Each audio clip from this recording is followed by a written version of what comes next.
हुकूमत तेरे सारे जुल्मों सितम याद रखेंगे हम, याद रखेंगे हम।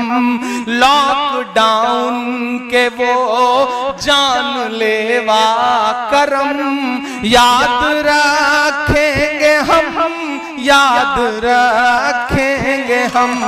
ऐ हुकूमत तेरे सारे जुल्मों सितम याद रखेंगे हम, याद रखेंगे हम। अपने माँ बाप घर बार से दूर थे, अपने माँ बाप घर बार से दूर थे। जुर्म ये था बिहारी थे मजदूर थे, जुर्म ये था बिहारी थे मजदूर थे। पेट खाली था और भूख से चूर थे, फिर भी पैदल ही चलने को मजबूर थे। के दिल में थी बेबसी आँख आंसू से नम याद रखेंगे हम, याद रखेंगे हम। ऐ हुकूमत तेरे सारे जुल्मों सितम याद रखेंगे हम, याद रखेंगे हम। एक बंद पढ़ता हूं। जब गुजरात से मार मार के भगाया जा रहा था, जब उत्तर प्रदेश में भाजपा की योगी आदित्यनाथ की पुलिस मुर्गा बना के लाठियां बरसा रही थी, मैं उन मंजरों का गवाह हूं, क्योंकि हम लोग लगातार खिदमत कर रहे थे अप्रवासी मजदूर जो आ रहे थे उनकी। तब मैंने जो देखा था उसे लफ्जों में पिरोने की कोशिश की है कि रास्ते भर में हमको सताया गया, रास्ते भर में हमको सताया गया और फिर लाठियां बरसवाया गया। चलते चलते जो टूटी मेरी सांस तो तब जनाजे को घर पहुंचवाया गया। मुझको मारा गया हर घड़ी दम बदम याद रखेंगे हम, याद रखेंगे हम। ऐ हुकूमत तेरे सारे जुल्मों सितम याद रखेंगे हम, याद रखेंगे हम। आखिरी मिसरे पढ़ता हूं और वहां से लेकर के जहां तक मेरी नजर जा रही है और पीछे जहां तक मेरी नजर जा रही है, ये जो अगले 4 मिसरे हैं आज से पूरे पटना और पूरे बिहार की फजाओं में गूंजने चाहिए। बताइए नीतीश कुमार को, कहिए नरेंद्र मोदी से कि 15 सालों का बदला लिया जाएगा, 15 सालों का बदला लिया जाएगा।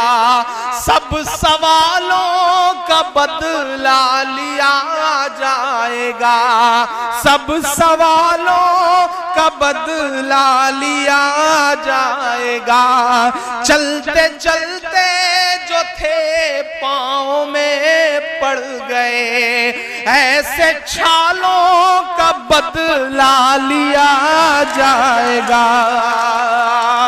नीतीश कुमार, नरेंद्र मोदी जी, देखना तोड़ देंगे तुम्हारा भरम, याद रखेंगे हम, याद रखेंगे हम। ऐ हुकूमत तेरे सारे जुल्मों सितम याद रखेंगे हम, याद रखेंगे हम। लॉकडाउन के वो जानलेवा करम याद रखेंगे हम, याद रखेंगे हम। आप यकीन जानो आलमगंज वालों, पूरा हिंदुस्तान इस वक्त बिहार पे नजरें गड़ाए, और वो बौखलाहट इन दिनों, चाहे वो कल नरेंद्र मोदी जी ने गया में सभा करी, हालत ये थी कि ढूंढ ढूंढ करके लोग लाए गए थे, लेकिन फिर भी कुर्सियां नहीं भरी थी, और उनके चेहरे पे दिख रहा था बिहार चुनाव की हार का डर, नरेंद्र मोदी जी के चेहरे पे दिख रहा था। और अपने नीतीश जी तो ऐसा बौखला गए हैं कि किसी सभा में सामने बैठे हुए कुछ लोगों ने लालू जिंदाबाद कर दिया, तो वो वीडियो देखा आपने? अरे नीतीश बाबू, गमों की धूप में भी मुस्कुराकर चलना पड़ता है, ये दुनिया है, यहां चेहरा सजाकर चलना पड़ता है। ये दुनिया है, यहां चेहरा सजाकर चलना पड़ता है। और तुम्हारा कद मेरे कद से बहुत ऊंचा सही, लेकिन चढ़ाई पर कमर सबको झुकाकर चलना पड़ता है। नीतीश बाबू बौखलाइए मत, बौखलाइए मत। आप कांग्रेस, आरजेडी और लेफ्ट के महागठबंधन के मुकाबले चुनाव नहीं लड़ रहे हैं, आप भाजपा से चुनाव लड़ रहे हैं, और भाजपा ने आपको निपटाने का पूरा प्रोग्राम प्रॉपर तरीके से बनाया है और चिराग पासवान को छोड़ दिया है, और रिजल्ट आपको 10 तारीख को दिख भी जाएगा। तो आलमगंज वालों, मैं आपसे बस ये गुजारिश करने आया हूं कि ये लड़ाई बड़ी है, बहुत बड़ी है। इस लड़ाई का मकसद समझिए, इस लड़ाई में आप अपने होने की अहमियत समझिए। अगर आपने समझदारी नहीं दिखाई, आपने सलीके से इस चुनाव को नहीं लड़ा, और आज मैं यहां खड़ा होकर के, चूंकि पटना में कही गई बात पूरे बिहार का रुख तय करती है, पटना में कही गई बात पूरे बिहार में असर पैदा करती है, तो मेरे भाई, मैं अपने नौजवान साथियों से भी एक गुजारिश करता हूं कि जज्बात में होश मत खोना, समझदारी और सलीके से।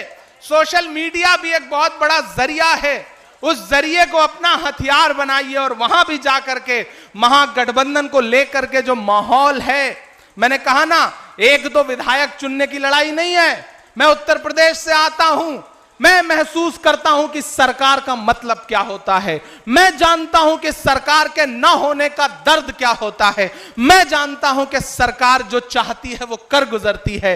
1-2 विधायक, 4 विधायक, 10 विधायक, 5 विधायक के होने का कोई मतलब नहीं है। सरकार कैसे बदलेगी, इस पे विचार करो, इस पे गंभीरता से, संजीदगी के साथ सोचो। मेरे पढ़े लिखे बुजुर्गों से, बिहार के पढ़े लिखे अदबी और तमाम जो इंटेलेक्चुअल्स हैं, मैं उनसे भी गुजारिश कर रहा हूं कि सरकार के होने का मतलब क्या होता है। आप समझदारी से सोचेंगे तो समझ में आएगा।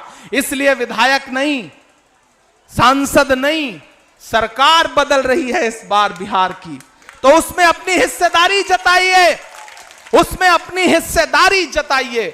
तेजस्वी जी हो या कांग्रेस की कयादत हो या फिर लेफ्ट पार्टियों के लोग हों, वो आपकी तरफ बहुत उम्मीदों से देख रहे हैं। मैं इसलिए भी अपना दामन फैला के खड़ा हूं कि मैं आपको समझा सकूं, मैं आपसे कह सकूं कि इस बड़ी लड़ाई में आप एक मजबूत सिपह सालार की तरह आगे आगे खड़े रहिए, ताकि कल जब पटना की गद्दी पे तेजस्वी बैठे तो आप छाती ठोंक के कह सके कि हमने बनाया है मुख्यमंत्री, हमने बनाया है, ये आप कह सकें। और ये तभी कह पाएंगे जब सोशल मीडिया से लेकर के जमीन तक आप महागठबंधन के लिए लड़ाई लड़ेंगे। मैं आपको पुकारता हूं, एक एक शख्स को, माओं को, बहनों को, कि आज से प्रचार शुरू करिए। प्रवीण कुशवाहा जी के लिए घर घर जाइए, रिश्तेदारों को फोन करिए, लोगों से कहिए, अपने एक वोट की अहमियत समझिए। आपसे एक शिकायत भी करता हूं, आपकी दिक्कत यह है कि आप सुबह जब चाय की दुकान पे बैठते हैं तो पटना की सरकार गिरा भी देते हैं और बनवा भी देते हैं। शाम को किसी दुकान पे बैठ के बिरयानी खा रहे होते हैं तो 2 मिनट में दिल्ली की गद्दी पलट देते हैं और फिर दूसरे को प्रधानमंत्री भी बना देते हैं। लेकिन जिस दिन वोट डालना होता है उस दिन आपको लगता है कि यार प्रवीण भाई तो जीत ही रहे हैं, कौन जाए लाइन में लगे। कोरोना चल रहा है, अब तो अच्छा बहाना भी है कि कोरोना चल रहा है। मेरे भाई, कोरोना का डर तुम्हारे लिए है, लेकिन अगर हुकूमत नहीं बदली तो आने वाली नस्लों के लिए डर है। हुकूमत बदलने के लिए जो कुर्बानी देनी पड़ सकती है वो कुर्बानी दो। मैं भी घूम रहा हूं ना, मैं भी अपना वक्त खर्च करके, परेशान होकर के, दिन में 4-4, कल 5-6 मीटिंगें लगी हुई हैं, लेकिन घूम रहा हूं ना सिर्फ क्यों? क्योंकि मैं आने वाले हिंदुस्तान के उस माहौल को महसूस कर रहा हूं जिसे उत्तर प्रदेश में देख के आ रहा हूं। वो उत्तर प्रदेश जहां आजम खान जैसा नेता पिछले इतने दिनों से मुर्गी चोरी और बकरी चोरी का इल्जाम लगा करके जेल में डाल दिया गया, घर ढहाए जा रहे हैं। अगर चाहते हो कि ऐसी ताकतें कमजोर हों तो उसकी शुरुआत बिहार से करो।